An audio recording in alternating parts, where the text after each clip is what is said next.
Hello listeners, it's Learn with Audiobook. Today we are bringing to you another story. Now let's start. There will come soft rains. Ray Bradbury. In the living room the voice clock sang, tick-tock, 7 o'clock, time to get up, 7 o'clock. As if it were afraid that nobody would. The morning house lay empty. The clock ticked on, repeating and repeating its sounds into the emptiness. 7:09, breakfast time, 7:09. In the kitchen the breakfast stove gave a hissing sigh and ejected from its warm interior 8 pieces of perfectly brown toast, 8 eggs sunny side up, 16 slices of bacon, 2 coffees, and 2 cool glasses of milk. Today is August 4, 2026, said a second voice from the kitchen ceiling, in the city of Allendale, California. It repeated the date 3 times for memory's sake. Today is Mr. Featherstone's birthday. Today is the anniversary of Tillita's marriage. Insurance is payable, as are the water, gas, and light bills. Somewhere in the walls, relays clicked, memory tapes glided under electric eyes. 8:1, tick-tock, 8:1 o'clock, off to school, off to work, run, 8:1. But no doors slammed, no carpets took the soft tread of rubber heels. It was raining outside. The weather box on the front door sang quietly, rain, rain, go away, umbrellas, raincoats for today. And the rain tapped on the empty house, echoing. Outside, the garage chimed and lifted its door to reveal the waiting car. After a long wait the door swung down again. At 8:30 the eggs were shriveled and the toast was like stone. An aluminium wedge scraped them into the sink, where hot water whirled them down a metal throat which digested and flushed them away to the distant sea. The dirty dishes were dropped into a hot washer and emerged twinkling dry. 9:15, sang the clock, time to clean. Out of warrens in the wall, tiny robot mice darted. The rooms were acrawl with the small cleaning animals, all rubber and metal. They thudded against chairs, whirling their mouse-to-mustached runners, kneading the rug nap, sucking gently at hidden dust. Then, like mysterious invaders, they popped into their burrows. Their pink electric eyes faded. The house was clean. 10 o'clock. The sun came out from behind the rain. The house stood alone in a city of rubble and ashes. This was the one house left standing. At night the ruined city gave off a radioactive glow which could be seen for miles. 10:15. The garden sprinklers whirled up in golden founts, filling the soft morning air with scatterings of brightness. The water pelted window panes, running down the charred west side where the house had been burned, evenly free of its white paint.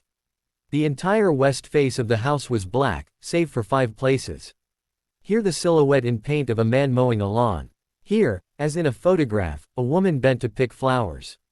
Still farther over, their images burned onward in one titanic instant, a small boy, hands flung into the air, higher up, the image of a thrown ball, and opposite him a girl, hands raised to catch a ball which never came down. The 5 spots of paint, the man, the woman, the children, the ball, remained. The rest was a thin charcoaled layer. The gentle sprinkler rain filled the garden with falling light. Until this day, how well the house had kept its peace. How carefully it had inquired, who goes there? What's the password? And, getting no answer from lonely foxes and whining cats, it had shut up its windows and drawn shades in an old maidenly preoccupation with self-protection which bordered on a mechanical paranoia. It quivered at each sound, the house did. If a sparrow brushed a window, the shade snapped up. The bird, startled, flew off. No, not even a bird must touch the house. 12 noon. A dog whined, shivering, on the front porch. The front door recognized the dog. Voice and opened. The dog, once huge and fleshy, but now gone to bone and covered with sores, moved in and through the house, tracking mud. Behind it whirred angry mice, angry at having to pick up mud, angry at inconvenience. For not a leaf fragment blew under the door but what the wall panels flipped open and the copper scrap rats flashed swiftly out. The offending dust, hair, or paper, seized in miniature steel jaws, was raced back to the burrows. There, down tubes which fed into the cellar, it was dropped into the sighing vent of an incinerator which sat like evil ball in a dark corner.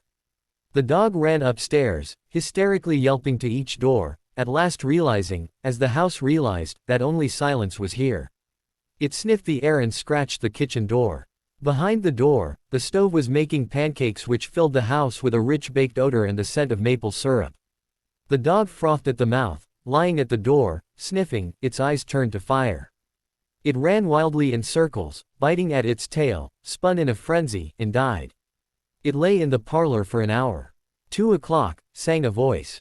Delicately sensing decay at last, the regiments of mice hummed out as softly as blown gray leaves in an electrical wind.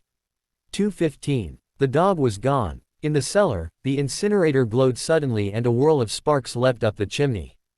2:35. Bridge tables sprouted from patio walls. Playing cards fluttered onto pads in a shower of pips. Martinis manifested on an oaken bench with egg salad sandwiches. Music played, but the tables were silent and the cards untouched. At 4 o'clock the tables folded like great butterflies back through the paneled walls. 4:30. The nursery walls glowed. Animals took shape. Yellow giraffes, blue lions, pink antelopes, lilac panthers cavorting in crystal substance. The walls were glass. They looked out upon color and fantasy. Hidden films clocked through well-oiled sprockets, and the walls lived. The nursery floor was woven to resemble a crisp, cereal meadow. Over this ran aluminum roaches and iron crickets, and in the hot still air butterflies of delicate red tissue wavered among the sharp aroma of animal spores. There was the sound like a great matted yellow hive of bees within a dark bellows, the lazy bumble of a purring lion. And there was the patter of okapi feet and the murmur of a fresh jungle rain, like other hoofs, falling upon the summer-starched grass. Now the walls dissolved into distances of parched grass, mile on mile, and warm endless sky. The animals drew away into thorn breaks and water holes.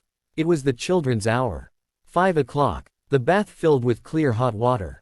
6, 7, 8 o'clock. The dinner dishes manipulated like magic tricks, and in the study a click. In the metal stand opposite the hearth where a fire now blazed up warmly, a cigar popped out, half an inch of soft gray ash on it, smoking, waiting. 9 o'clock. The beds warmed their hidden circuits, for nights were cool here. 9:05. A voice spoke from the study ceiling, "Mrs. McClellan, which poem would you like this evening?" The house was silent. The voice said at last, "Since you express no preference, I shall select a poem at random." Quiet music rose to back the voice. "Sarah Teasdale. As I recall, your favorite. There will come soft rains and the smell of the ground, and swallows circling with their shimmering sound. And frogs in the pool singing at night, and wild plum trees in tremulous white. Robins will wear their feathery fire whistling their whims on a low fence wire. And not one will know of the war, not one will care at last when it is done. Not one would mind, neither bird nor tree, if mankind perished utterly. And spring herself, when she woke at dawn would scarcely know that we were gone. The fire burned on the stone hearth and the cigar fell away into a mound of quiet ash on its tray. The empty chairs faced each other between the silent walls, and the music played. At 10 o'clock the house began to die. The wind blew. A falling tree bough crashed through the kitchen window. Cleaning solvent, bottled, shattered over the stove. The room was ablaze in an instant. "Fire!" screamed a voice. The house lights flashed, water pumps shot water from the ceilings. But the solvent spread on the linoleum, licking, eating, under the kitchen door, while the voices took it up in chorus, "Fire, fire, fire." The house tried to save itself. Doors sprang tightly shut, but the windows were broken by the heat and the wind blew and sucked upon the fire. The house gave ground as the fire in 10 billion angry sparks moved with flaming ease from room to room and then up the stairs. While scurrying water rats squeaked from the walls, pistoled their water, and ran for more. And the wall sprays let down showers of mechanical rain. But too late. Somewhere, sighing, a pump shrugged to a stop.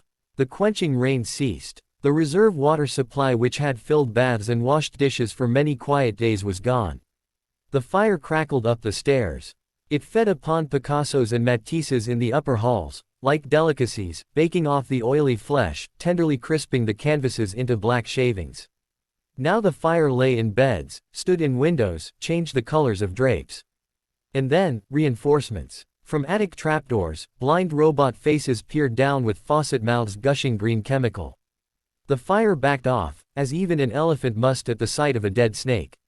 Now there were 20 snakes whipping over the floor, killing the fire with a clear cold venom of green froth. But the fire was clever. It had sent flame outside the house, up through the attic to the pumps there. An explosion. The attic brain which directed the pumps was shattered into bronze shrapnel on the beams. The fire rushed back into every closet and felt of the clothes hung there. The house shuddered, oak bone on bone, its bared skeleton cringing from the heat, its wire, its nerves revealed as if a surgeon had torn the skin off to let the red veins and capillaries quiver in the scalded air. Help! Help! Fire! Run! Run! Heat snapped mirrors like the first brittle winter ice. And the voices wailed. Fire! Fire! Run! Run! Like a tragic nursery rhyme, a dozen voices, high, low, like children dying in a forest, alone, alone. And the voices fading as the wires popped their sheathings like hot chestnuts. 1, 2, 3, 4, 5 voices died. In the nursery the jungle burned. Blue lions roared, purple giraffes bounded off. The panthers ran in circles, changing color, and 10 million animals, running before the fire, vanished off toward a distant steaming river. 10 more voices died. In the last instant under the fire avalanche, other choruses, oblivious, could be heard announcing the time, cutting the lawn by remote control mower, or setting an umbrella frantically out and in, the slamming and opening front door, 1,000 things happening, like a clock shop when each clock strikes the hour insanely before or after the other, a scene of maniac confusion, yet unity, singing, screaming, a few last cleaning mice darting bravely out to carry the horrid ashes away. And one voice, with sublime disregard for the situation, read poetry aloud in the fiery study, until all the film spools burned, until all the wires withered and the circuits cracked. The fire burst the house and let it slam flat down, puffing out skirts of spark and smoke.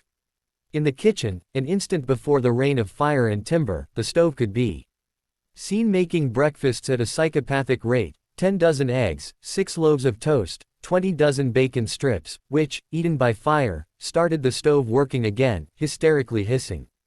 The crash. The attic smashing into kitchen and parlor. The parlor into cellar, cellar into sub-cellar. Deep freeze, armchair, film tapes, circuits, beds, and all like skeletons thrown in a cluttered mound deep under. Smoke and silence. A great quantity of smoke. Dawn showed faintly in the east. Among the ruins, one wall stood alone. Within the wall, a last voice said, over and over again and again, even as the sun rose to shine upon the heaped rubble and steam. Today is August 5, 2026, today is August 5, 2026, today is